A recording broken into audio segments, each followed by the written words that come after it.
I now recognize Mr. Perry for 5 minutes. Thank the Chairman. Mr. Sopko, thanks for your attendance today. Can you tell us how many Afghan or estimate how many Afghan refugees are coming to the United States through Pakistan or from Pakistan through the Special Immigrant Visa or U.S. Refugee Admission Program referrals? Any clue about that?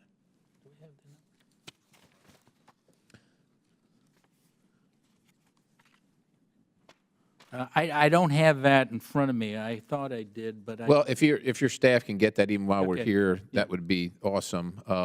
But I'd like to move on a little bit while you're kind of looking for that. You did explain in your testimony the use of humanitarian aid, but I'm a little bit lost on $5 billion plus appropriated to the DOD to transport, as it says, to transport, feed, and house Afghans in FY 22 and 23. Can you tell us what this money was used for? we have not audited any of that monies right now, so I can't tell you specifically. It's basically for resettlement. So is it being used in the United States of America? I think most of it is in the United States. Why would of it be in DOD if it's being used in America?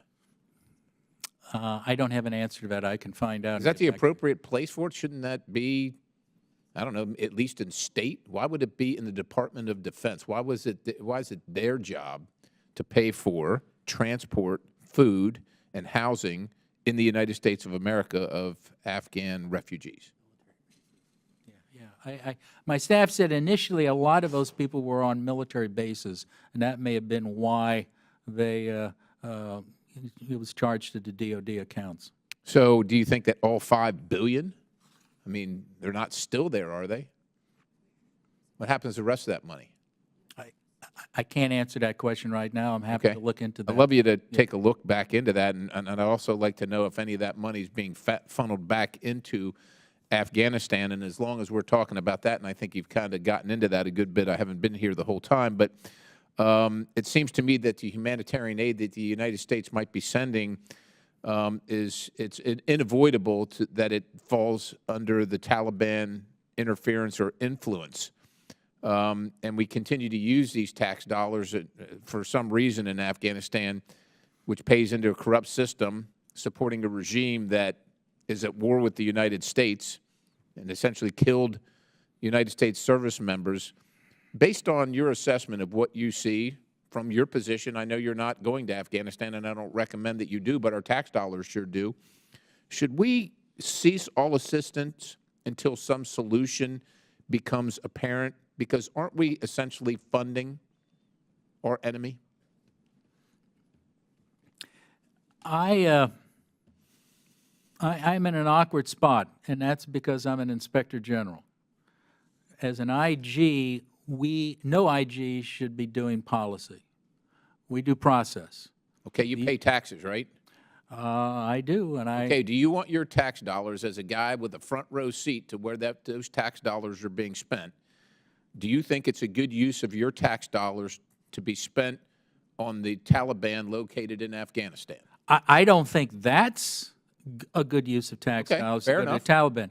A certain percentage, it probably is going to the Taliban. We know that. Is But any as to- percentage okay? What percentage? I'm sorry? What percentage is like acceptable to go to the Taliban? You know, I don't know. Murders children and women and hates the United States and took our weapons and killed Americans. What percentage? Like if you sent $1, how much of that dollar should go to the Taliban? I wouldn't set a dollar amount. I don't think any money should go to somebody who's trying to kill Americans or killing our friends. Pretty easy to solve if we just sent $0, wouldn't it? Well, that's a policy decision that I think you have to make. Well, we're trying to get the information. Let me ask you this. I think you claimed that 100 new Taliban NGOs emerged in Afghanistan during a single quarter in 2022. Yeah. What do you suppose the intentions are behind expanding Taliban-aligned NGOs, and how does it play out with UN, the decision to ban UN agencies in Afghanistan from partnering with NGOs that the Taliban deems to be unacceptable? I think that's a frightening perspective, and I think that's why we're sending a warning to state and aid and to other donors that the monies may be going up. Maybe? You may get a Taliban NGO, if I can just finish, sir. You may get a Taliban NGO, which is quote-unquote helping women's rights, which is trying to get money from the U.S. government. Up to now, we have not documented any money And you're not going to document it because you're not there, right? I mean, how are you going to document it? Well, we can still get information from other people. Remember, we have And people I'm in the sure they're ground. all truthful and not. Well, All right, my time is not all, expired. I yield. not all, sir. Gentleman's time has expired.